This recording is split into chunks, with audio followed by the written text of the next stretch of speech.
তো আপনাদের হচ্ছে বিশ্ববিদ্যালয় নিয়ে যদি আমি একটু আপনাকে প্রশ্ন করি, যেমন হচ্ছে আপনাদের ক্যাম্পাস অসম্ভব সুন্দর।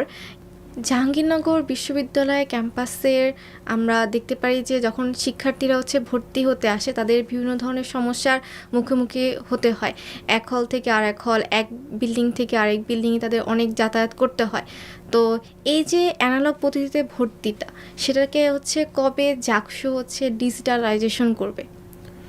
আম, শুধু ভর্তি বলবো না, আমরা যে সেমিস্টার বা ইয়ার ফাইনাল পরীক্ষাগুলো দিই সেখানেও আমাদের 4 থেকে 5 জায়গায় দৌড়াদৌড়ি করতে হয় এবং এই প্রসেস শেষ করতে সর্বনিম্ন 2 দিন সময় লাগে, কোনো কোনো দিন 3 দিনও চলে যায়।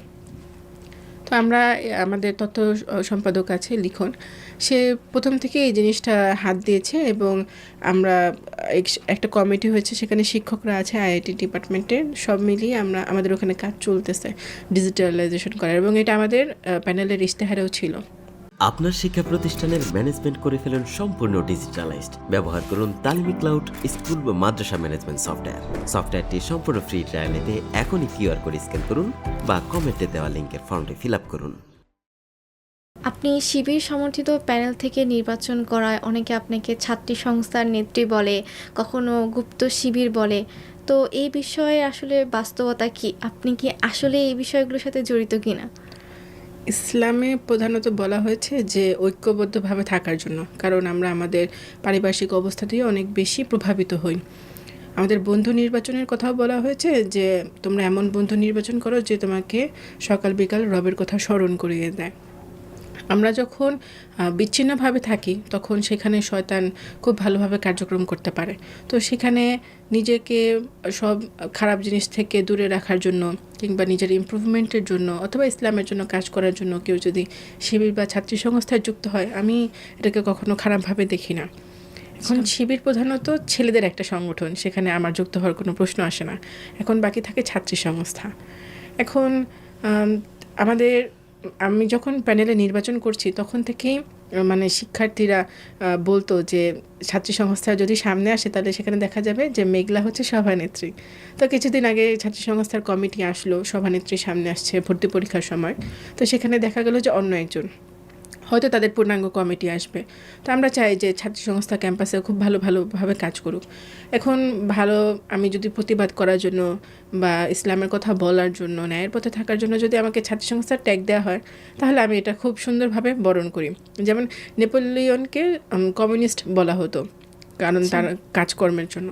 তো সেটাকে নেপোলিয়ন খুব অ্যাপ্রিসিয়েট করতো, বলতো যে আমাকে যদি ভালো কাজের জন্য যদি আমাকে কমিউনিস্ট বলা হয় তাহলে ঠিক আছে, আমি কমিউনিস্ট।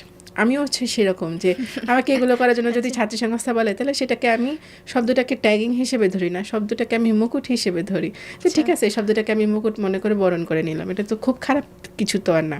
কিন্তু আমি ছাত্রী সংস্থা বা শিবির কোনোটার সাথেই জড়িত না।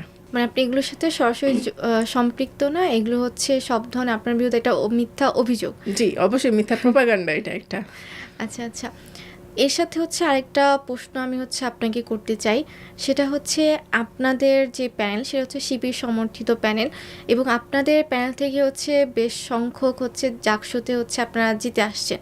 তো সেই জায়গা থেকে আপনারা কি এই বিষয়টা নিশ্চিত করবেন যে ক্যাম্পাসে সকল দল মত নির্বিশেষে তাদের হচ্ছে কাজ করতে পারবে, কেউ কোনোভাবে হচ্ছে বাধার সম্মুখীন হবে না, যে একজনের মতের সাথে আরেকজনের মত মিলে নেয় তো তাকে হচ্ছে আউট করে দেওয়া যাবে কি?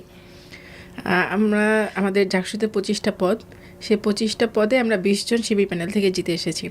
এবং আমরা বিশ্ববিদ্যালয়ে যে কাজগুলো ইতিমধ্যে করেছি, যেমন ট্রান্সপোর্ট সুবিধা, মেডিকেল সেন্টারের যে সুবিধা, তারপরে হচ্ছে আমরা বটতলা খাবারের মান উন্নয়ন করেছি, লেকের ব্যবস্থা করে মানে লেক সংস্কার করা হয়েছে। তো এই সব কিছুর ভোগ কিন্তু শুধু ইসলামী মতাদর্শের মানুষ করে না, সেখানে অন্যান্য ধর্মের মানুষও সেগুলো ভোগ করতেছে এবং আমরা তাদের জন্য কাজ করতেছি। যেমন আমাদের সামনে ভর্তি পরীক্ষা ছিল, ভর্তি পরীক্ষায় আমরা বিশ্ববিদ্যালয়ের 7টি গুরুত্বপূর্ণ জায়গায় টেন্ট দিয়েছিলাম। সেখানে যে শিক্ষার্থীরা আসবে তারা যেন ভালো দিক নির্দেশনা পায় বা গার্ডিয়ানরা বসার সুযোগ পায়। এবং আমরা টেন্টের ভিতরে মানে তথ্য যে সহায়তা কেন্দ্র ছিল সেটার ভিতরে ব্রেস্ট ফিডিং কর্নার ছিল, যাতে যে শিক্ষার্থী যদি মানে সন্তান থাকে কিংবা তাদের বাবা মা কেউ যদি নিয়ে আসে সে যেন সেখানে আড়ালে বাচ্চাকে খাওয়াতে পারে। এবং আমরা সেখানে স্যানিটারি ন্যাপকিনের ব্যবস্থাও রেখেছিলাম। তো সব মিলিয়ে আমরা সেই সুবিধাগুলো কিন্তু সব দলমত নির্বিশেষে সবাই ব্যবহার করছে।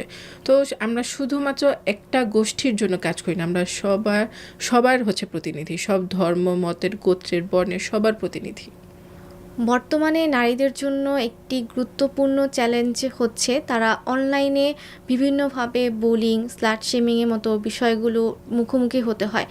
তো সেই জায়গা থেকে জাকসুর একজন সদস্য হিসেবে আপনি এটাকে কিভাবে দেখছেন?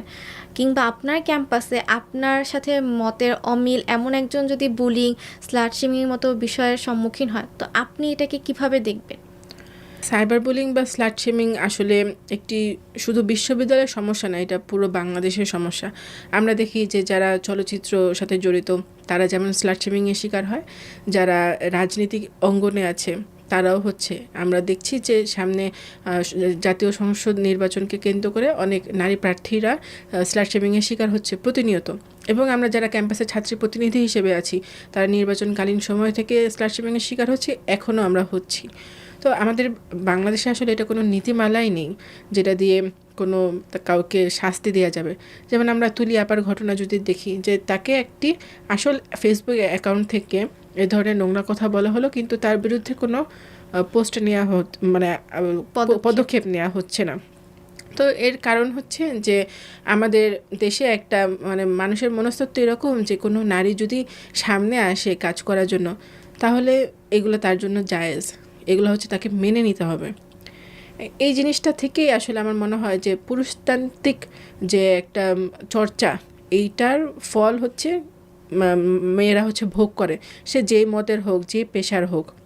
তো এটা আমার মনে হয় যে আসলে এটা সরকারের পদক্ষেপ নেওয়া উচিত, যে এই জিনিসগুলো যদি করে তাহলে সেখানে শাস্তি কী দেওয়া উচিত, এবং যে ফেক অ্যাকাউন্ট বা পেজগুলো সেগুলোর অ্যাডমিন খুঁজে বের করা এবং সেটার জন্য ভালো পদক্ষেপ নেওয়া যাতে এই জিনিসগুলো কমে আসে। কারণ একজন নারীর সবথেকে গুরুত্বপূর্ণ বিষয় এবং সবথেকে দামি বিষয় হচ্ছে তার চরিত্র।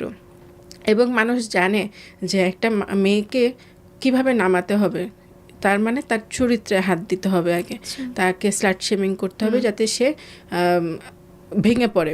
যেমন আমরা ডাকসু রাফিয়ার ঘটনা দেখেছি, তারপরে ঝুমার ঘটনা দেখেছি, তুলিয়াপার ঘটনা দেখেছি। এভাবে তারা চেষ্টা করে, এবং আমার এনসিপির একজন নেত্রী কিন্তু সুইসাইডও করেছে এই জিনিসটা মেনে নিতে না পারে। মানে তাদের প্রথমে চাওয়াই থাকে যে তাকে আমরা এই জায়গা থেকে নামাবো, তো নামানোর জন্য আমাদের হচ্ছে আগে চরিত্রে হাত দিতে হবে। তো আসলে এটা শুধু বিশ্ববিদ্যালয় না, এটা হচ্ছে পুরো একটা বাংলাদেশের সমস্যা, যেটা আসলে যেই আসন্ন সংসদে নির্বাচিত হয়ে আসুক, যেই সরকার গঠন করুক, আমাদের চাওয়া থাকবে যে তারা যেন এই বিষয়গুলো নিয়ে কাজ করে। তো এই যে নারী বান্ধব কাজগুলো করতে গিয়ে ধরেন আপনিও তো বিভিন্নভাবে হচ্ছে স্লাট শেমিং, বুলিংয়ের শিকার হয়েছেন, তো আপনি এগুলো কিভাবে মোকাবেলা করছেন? প্রথম যখন একদম শুরু হয় প্যানেলে নির্বাচন যখন করি, তখন শুধু ট্যাগিং হতো, হালকা পাতলা নোংরা কথা আসতো, কিন্তু এরপর এর মাত্রা আরও বাড়তে শুরু করে। এবং আমি ফেসবুকে একটা পোস্টও দিয়েছিলাম এই বিষয় নিয়ে, দেখেছিলেন কি না, নিউজও হয়েছিল আমার স্লাট শেমিং নিয়ে। তো প্রথম একটু ভেঙে পড়তাম, কিন্তু মানুষ আমাকে অনেক বেশি সমর্থন দিয়েছিল, আমার পরিবার, আমার আশেপাশের মানুষ। আমি তখন আসলে বোঝার চেষ্টা করলাম যে মানুষ আসলে গাছ থেকে কিন্তু পাকা ফলটাই পারে, কাঁচা ফলটা কিন্তু পারে না। তো সে জানে যে এখানে একে বলতে হবে, সবার কিন্তু স্লাট শেমিং হয় না। দেখা যাবে যে কথা বলতে আসে, যে কাজ করতে আসে, তাকে নামানোর জন্যই কিন্তু এই কাজগুলো খারাপ লোকেরা করে। তো আমি এখন হয় কি যে আমি ফেসবুকে পোস্ট করে কমেন্ট কিন্তু চেক করি না, মানুষ ভাবে যে আমি কমেন্ট চেক করি, কমেন্টে এত নোংরা কথা থাকে, মানে আমার সময় নেই এই জিনিস দেখার। আর যদি গঠনমূলক সমালোচনা হয় সেটা আমি অ্যাপ্রিসিয়েট করি, কিন্তু স্লাট শেমিং আমার ওটা দেখার প্রয়োজনই হয় না। তো ওইগুলা আমি জাস্ট এড়িয়ে যাই, আমি আমার মতো কাজ করি, কারণ আমার কাজই আসলে সব কিছুর জবাব দিবে।